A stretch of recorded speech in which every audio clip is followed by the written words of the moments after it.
Vous, comment on choisit une bonne pastèque?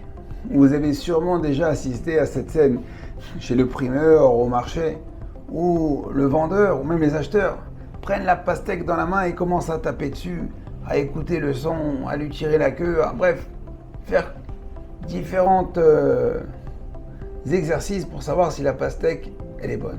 Alors on a posé la question un jour à un marchand, il dit mais pourquoi tu tapes sur la pastèque? Qu'est-ce que tu veux qu'elle te dise, qu'elle fasse? Alors il explique que chaque pastèque a sa mélodie. Il y a la mélodie sucrée, il y a la mélodie pas mûre, il y a la mélodie pourrie. En tapant dessus, on peut déceler ce que le pastèque renferme à l'intérieur de lui.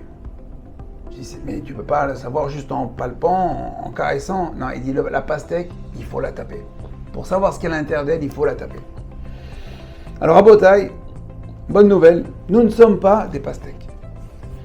On peut montrer, on peut exprimer à Kadosh Baruch Hu ce qu'on a à l'intérieur de nous. La pastèque, elle ne peut pas parler. Elle est là, elle est inerte, elle est sous terre.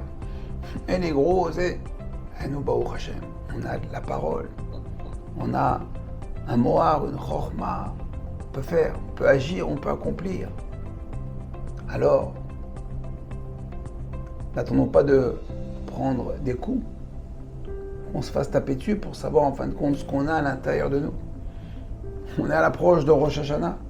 Montrons directement à Kadosh Baruch Hu comment notre avodat Hashem est sucrée, est douce, elle est bonne. Combien on a envie de servir à Kadosh Baruch Hu sans prendre de coups. Ça s'appelle Teshuvah Be'ahava. Teshuvah Be'ahava, faire Teshuvah par amour. Montrons à Kadosh Baruch Hu qu'il n'y a pas de pépin dans notre pastèque, que tout va bien et qu'on aime à Kadosh Baruch Hu et qu'on veut le servir Besimcha et Be'ahava. Bon travail, à très bientôt. Kol Tov.